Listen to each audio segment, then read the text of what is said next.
tap. And I remember, I just imagine these people sitting there going, no! That's funny. Another interesting thing where we noticed that the intelligence community was taking an interest in us was when, this goes with a picture. Hang on. This is the picture. The red arrow indicates the office where Access for All was located. I'll come to that later. That was our offices. And as you can see, opposite the street, there's a military facility, which is nicely pixeled out in Google Earth if you go there. And this military facility was handling all the signals intelligence for the Netherlands.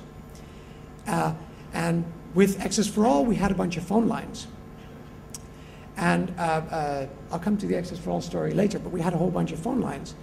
And at one point, we ordered 20 extra lines, and for that, they brought a 100 pair cable into our building. So they hooked us up to a street cable that had 100 pairs. However, they hooked us up to the wrong street cable. They hooked us up to a street cable going there. And this was at a time when all of Amsterdam was a complete mess, and the phone company didn't know, one hand didn't know what the other hand was doing. And the growth of networks was such that the older structures of the phone companies weren't keeping up. This is the early 90s, 93, 94. So they hooked us up to the wrong cable, disconnecting the SIGINT feeds from the receiving stations at the coast to this place over there. We never knew, because we weren't even in that building yet. Because all we did was move our lines there. We had two 19-inch racks in a building that was still being renovated because we couldn't quit our move because the renovation was late. So this was a hippie sleeping in a sleeping bag on a mattress because there was no locks on the doors, next to two 19-inch racks full of equipment where your SIGINT lines have just been terminated. And this is a bunch of hackers. What are they going to think?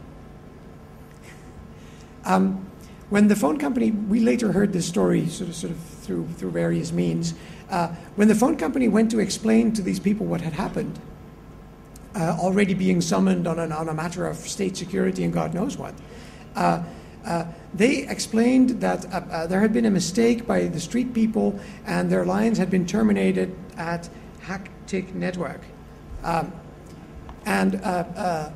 Apparently, the telecom person was almost dragged across the table by somebody shouting, "That's not a mistake, they're just making you think it's a mistake."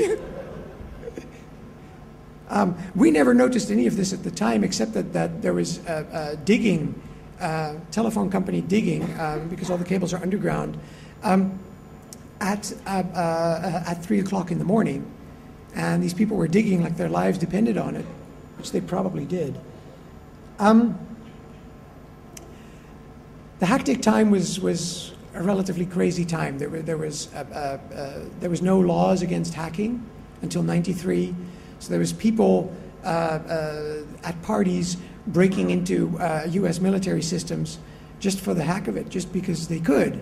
Not to damage anything, but just to show off the nice FBI warnings about all the bad things that would happen to you.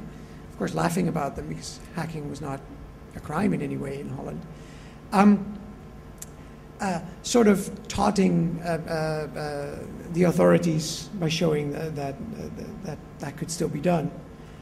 But as you remember, in 1989, we also wrote about citizens setting up their own networks, about people forming networks.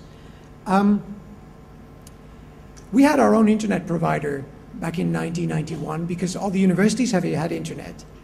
And we had broken into plenty of university accounts. We had an informal internet provider going where we were providing expats and press people with broken accounts so they could see this internet thing that we were always talking about. And some people at university were letting us use their accounts. So our internet access was fine. But in '93, the computer crime legislation came in.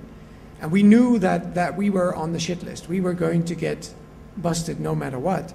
So not only did we feel that it was really good to be setting up citizen networks, but in '93 we also needed to secure our own internet access, which was a major reason for starting Access for All. Access for All, at one point, was just the name of a machine ran by Hactic Network. As you can see, it's slightly opened. And this machine was the first machine that was not just doing mail and news transfer over the UUCP network, but it was also connected over IP using a 19.2 slip line to the university building, or to a building where the internet was. NLNet it was called. Access for All was, as it grew, because it was first called Hactic Network, but then later the name changed to Access for All. And Access for All was a very, it grew into being a large provider, into a large business, but it was really started off as more of a political statement and an attempt at sharing the cost of that internet line, which was very expensive. We started on May 1st, '93, and we needed 500 people to share the cost with. And we had given ourselves till December of '93 to find these 500 people. And then we had lots of media coverage on May 1st, and we logged customer number 500 on May 2nd, knowing that we had a problem, but of a different kind than we thought we had. It was a time of really crazy growth. I'm not sure all of you can imagine what it's like if you've never ran a company and your customer base is growing at 10 or 15% per month or more.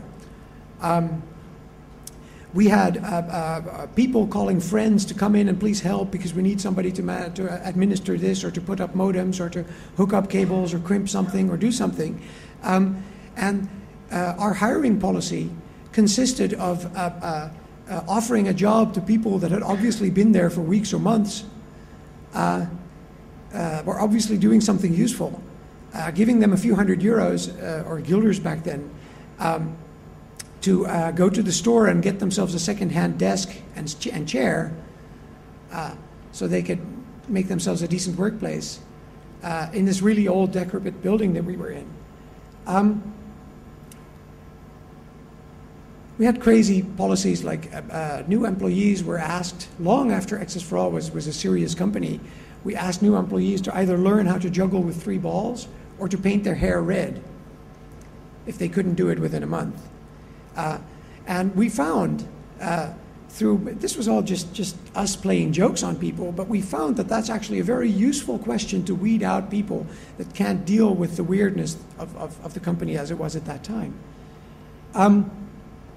We had salespeople from Cisco secretly changing into jeans when they were in their car, so they would not upset us with their suits and ties. In 2005, or in 1995, we were at the forefront of one of the defining moments of Dutch internet and possibly of the internet as a whole, when our offices were raided by the Church of Scientology. The Church of Scientology is a very interesting, crazy cult. They believe in space aliens and all sorts of stuff, but they're very litigious. They like using the process of law to get at their enemies, and they had lots of enemies because they were basically extorting everybody that joined the Church of Scientology for all their money, making them pay for very expensive courses. And somebody had put online all the course materials, proving that they were paying for ridiculous secondhand science fiction stuff that L. Ron Hubbard, their great church leader, once wrote. So this made the church very angry, and the church had until then destroyed all its adversaries. In America, that's a little bit easier to do than in Holland, but also they had lots of money for lawyers. And one of the people on Access for All had put these materials on his website. And we made the defense, which is now very common. We said, look, this is not our website, it's this person's website. And you have to talk to this person. We're just the carrier.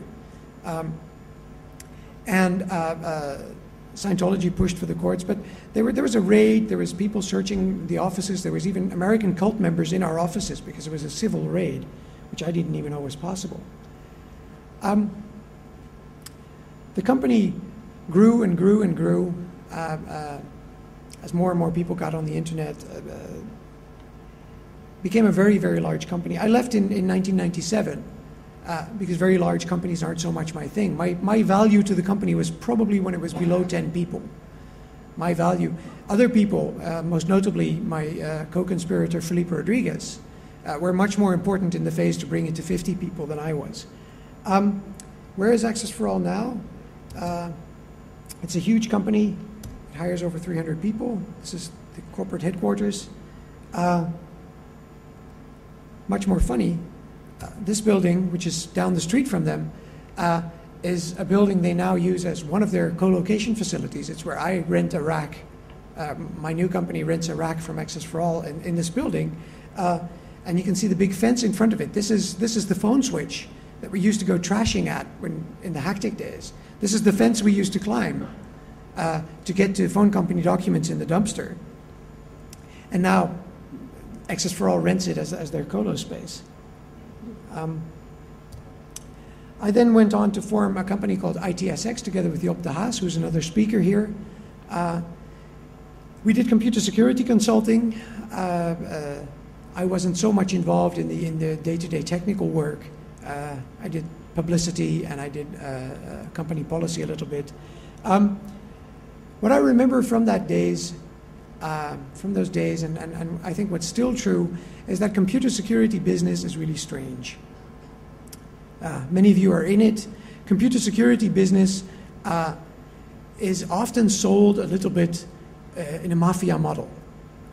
Unscrupulous people will just, if they want to sell their services, they talk to their customers, and it's really, the sales rep goes, really nice company you have here, really dependent on IT.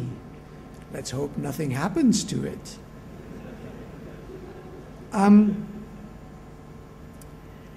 Even the good people that want to sell IT services, we think of ourselves as different than that. We're not the cheap panic salespeople. We try to educate our customers. We try to tell our customers what the risks are. We tell them the little lock in your browser doesn't mean everything's secure. Security is not a project. You can't just buy something and be secure. It's a process. You have to think about it. No point in having a really heavy steel door if the windows are open. We try to tell our customers all these things. You know, think about security in a grown-up, sort of organized fashion, and think about your risks and what are your threats. Needs to be designed in from the start. This whole security thing. And then we're met invariably by blank stares. Tell me this isn't true. We're met, and then we try again, and we try again, and every time it's the same blank stares, like, and at some point we think, well, something's got to happen. These people really have a problem. And so what we end up figuring out is what's the least unproductive direction for this person to be running in blind panic. And then we turn around 180 degrees and paint really big ghosts. Ooh, look at all these scary ghosts over there. And then they run in blind panic exactly in the direction we wanted. And we find ourselves sort of maneuvering our customers by sort of changing the directions of the really big ghosts and having them run in blind panic, which isn't the same as what we set out to do. That's sort of my thoughts on the computer security world. I then we sold ITSX to another company called Madison Gurkha.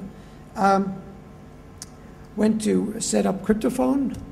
Cryptophone builds Windows mobile telephones, basically modified HTC phones that come with a completely tricked out ROM.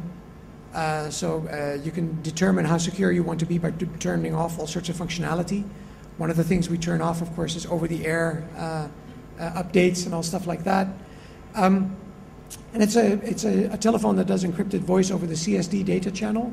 It's the old GSM data channel. Uses Diffie-Hellman, uses Blowfish, AES-256 to encrypt the voice. We also have public key encrypted SMSs, so using SMS as the transport channel, also for the keys. Anyway, and the source is available, so you can actually look at it.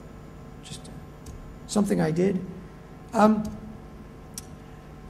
Then came 2006. I'm sort of fast forwarding a bit. And in 2006, I got very upset because the city of Amsterdam switched to voting machines. And this is the voting machine they made me use. It's called the SDU Nu Vote. And the SDU Nu Vote is actually an embedded Windows machine. It's embedded Windows